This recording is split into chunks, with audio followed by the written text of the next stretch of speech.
ಡಿ.ಕೆ. ಶಿವಕುಮಾರ್ ಸಂಪುಟದಲ್ಲಿ 13 ಜನ ಸೇರ್ಪಡೆಯಾಗಿದ್ದಾರೆ ಸಚಿವರು. ಇನ್ನು 20 ಜನಕ್ಕೆ 60 ಜನ ಲಾಬಿಯನ್ನು ಮಾಡ್ತಾ ಇದ್ದಾರೆ.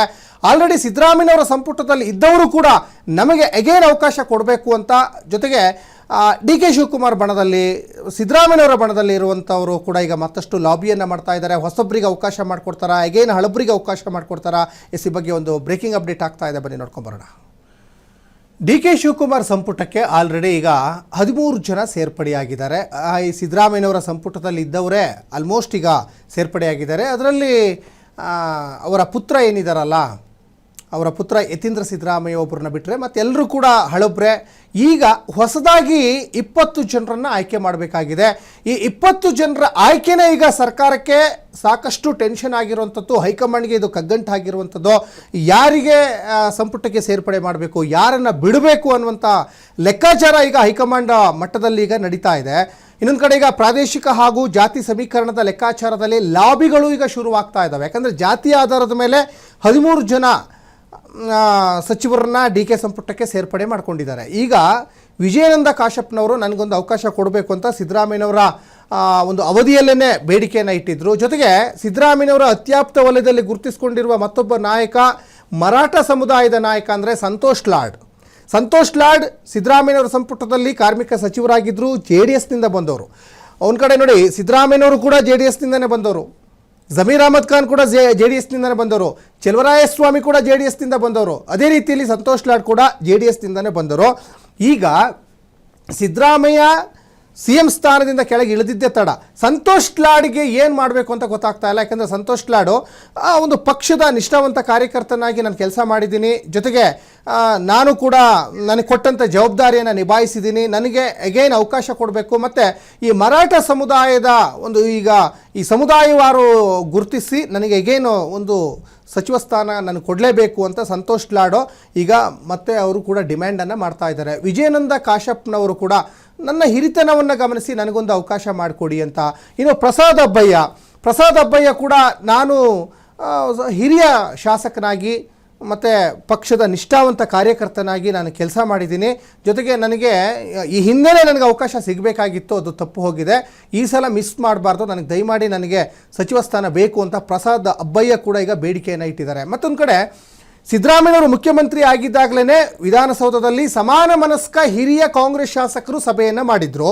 ಅದರಲ್ಲಿ ಭಾಳ ಮುಖ್ಯವಾಗಿ ಬೇಳೂರು ಗೋಪಾಲಕೃಷ್ಣ ಮತ್ತು ಅಶೋಕ್ ಪಟ್ಟಣ್ ಕೂಡ ಸಭೆಯನ್ನು ಮಾಡಿ ಸಿದ್ದರಾಮಯ್ಯನವರ ಒಂದು ಗಮನಕ್ಕೂ ತಂದು ಹೈಕಮಾಂಡ್ ಮಟ್ಟಕ್ಕೆ ಹೋಗಿ ಹೈಕಮಾಂಡ್ ನಾಯಕರ ಗಮನವನ್ನು ಸೆಳೆದಿದ್ರು, ಮನವಿಯನ್ನು ಮಾಡಿಕೊಂಡಿದ್ರು.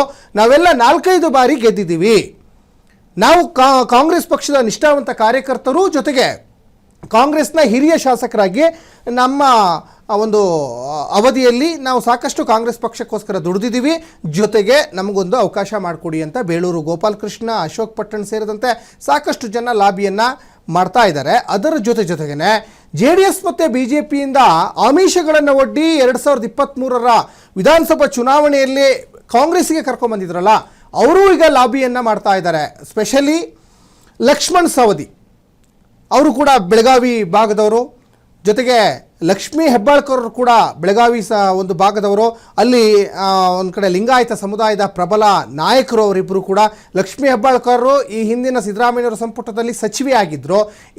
ಈಗ ಅವರು ಮತ್ತೆ ಸಂಪುಟಕ್ಕೆ ಸೇರ್ಪಡೆ ಆಗ್ತಾರಾ ಅಂತ, ಯಾಕಂದರೆ ಮೊದಲ ಪಟ್ಟಿಯಲ್ಲಿ ಅವರ ಹೆಸರು ಇರ್ಬೋದು ಅಂತ ಒಂದು ಅಂದಾಜು ಮಾಡಲಾಗಿತ್ತು. ಅವರ ಹೆಸರು ಇರಲಿಲ್ಲ. 2ನೇ ಪಟ್ಟಿಯಲ್ಲಿ ಅವರ ಅಥವಾ ಬೇರೆ ಇನ್ಯಾರಾದರೂ ಮಹಿಳಾ ಮಣಿಯನ್ನು ಒಂದು ಸಂಪುಟಕ್ಕೆ ಸೇರ್ಪಡೆ ಮಾಡ್ತಾರಾ ಅಂತ ಒಂದು ಲೆಕ್ಕಾಚಾರ ನಡೀತಾ ಇದೆ. ಯಾಕಂದರೆ ಮೊದಲ ಪಟ್ಟಿಯಲ್ಲಿ ಯಾರನ್ನೂ ಕೂಡ ಮಹಿಳೆಯರನ್ನು ಸಚಿವರನ್ನಾಗಿ ನೇಮಕ ಮಾಡಿಕೊಂಡಿಲ್ಲ. 2ನೇ ಪಟ್ಟಿಯಲ್ಲಿ ಲಕ್ಷ್ಮೀ ಹೆಬ್ಬಾಳ್ಕರ್ಗೆ ಚಾನ್ಸ್ ಇದೆಯಾ?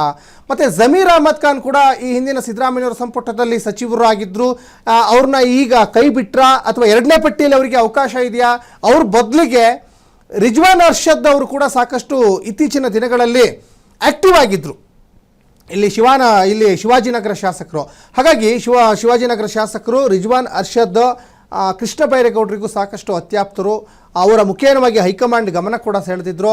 ಇನ್ನು ಅಲ್ಪಸಂಖ್ಯಾತ ಕೋಟದಡಿ ಆಲ್ರೆಡಿ ಈಗ UT ಖಾದರ್ ಸ್ಪೀಕರ್ ಆಗಿದ್ದರು, ಅವರೀಗ ಸಂಪುಟ ಸೇರ್ಪಡೆಯಾಗಿದ್ದಾರೆ. ಅವರು ಆಲ್ರೆಡಿ ಆರೋಗ್ಯ ಮತ್ತು ಕುಟುಂಬ ಕಲ್ಯಾಣ ಸಚಿವರು ಕೂಡ ಆಗಿ ಹೋಯಿತು. ಅದಾದಮೇಲೆ ಅವರು ಅನೇಕ ಹಾಸ್ಪಿಟ್ಲ್ಗಳಿಗೂ ಕೂಡ ಭೇಟಿಯನ್ನು ಕೊಟ್ಟು ಹೆಂಗಿದೆ ಸ್ಥಿತಿಗತಿ ಅಂತ ಈಗ ಅವರು ತಮ್ಮ ಕಾರ್ಯವನ್ನು ಮುಂದುವರಿಸ್ತಾ ಇದ್ದಾರೆ.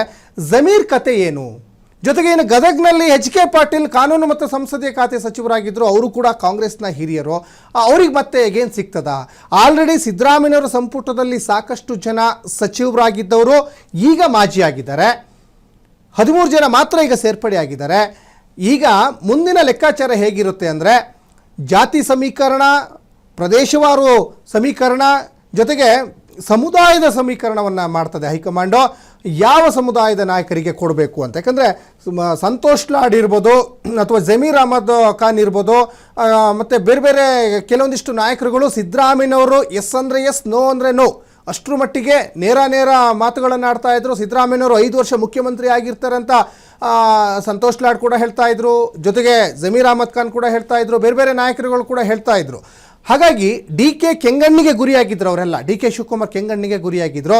DK ಸಂಪುಟಕ್ಕೆ ನೇರ ನಿಷ್ಠುರ ಕಾರ್ಯಕರ್ತರಾಗಿ ದುಡಿದಂತಹ ಸಂತೋಷ್ ಲಾಡ್, ಜಮೀರ್ ಅಹಮದ್ ಖಾನ್ ಇವರೆಲ್ಲ ಸೇರ್ಪಡೆ ಆಗ್ತಾರಾ? ಏನು ಲೆಕ್ಕಾಚಾರಗಳು ನಡೀತಾ ಇದೆ DK ಮನಸ್ಸಲ್ಲಿ? ಜೊತೆಗೆ DK ಶಿವಕುಮಾರ್ ಪರವಾಗಿ ಕೆಲವೊಂದಿಷ್ಟು ಜನ ಶಾಸಕರು ಬೇಡಿಕೆಯನ್ನು ಇಡ್ತಾ ಇದ್ರಲ್ಲ, DK ಶಿವಕುಮಾರ್ CM ಆಗಲೇಬೇಕು ಅಂತ. ರಾಮನಗರ ಶಾಸಕ ಇಕ್ಬಾಲ್ ಹುಸೇನ್, ಇನ್ನು ರವಿ ಆರ್ ಗಣಿಗ, ಮಂಡ್ಯ ಶಾಸಕ ರವಿ ಆರ್ ಗಣಿಗ, ಮತ್ತು ಬಾಲಕೃಷ್ಣ ಮಾಗಡಿ ಶಾಸಕ, ಕುಣಿಗಲ್ ಶಾಸಕ ರಂಗನಾಥ್, ಇವರಿಗೇನಾದರೂ ಅವಕಾಶ ಸಿಗ್ತದಾ? ಇದು ಕೂಡ ಸಾಕಷ್ಟು ಚರ್ಚೆ ಆಗ್ತಾ ಇದೆ. ಒಟ್ಟು 20 ಜನರಿಗೆ 60 ಜನ ಲಾಬಿ ಮಾಡ್ತಾ ಇದ್ದಾರೆ ಅನ್ನುವಂಥದ್ದು ಸದ್ಯಕ್ಕೆ ಸಿಗ್ತಾ ಇರುವಂತಹ ಮಾಹಿತಿ. ಅಳೆದು ತೂಗಿ ಲೆಕ್ಕಾಚಾರವನ್ನು ಹಾಕಿ ಹೈಕಮಾಂಡ್ ಯಾರಿಗೆ ಮಣೆ ಹಾಕ್ತದೆ ಅನ್ನೋದು ಈಗ ನೋಡಬೇಕಾಗಿದೆ.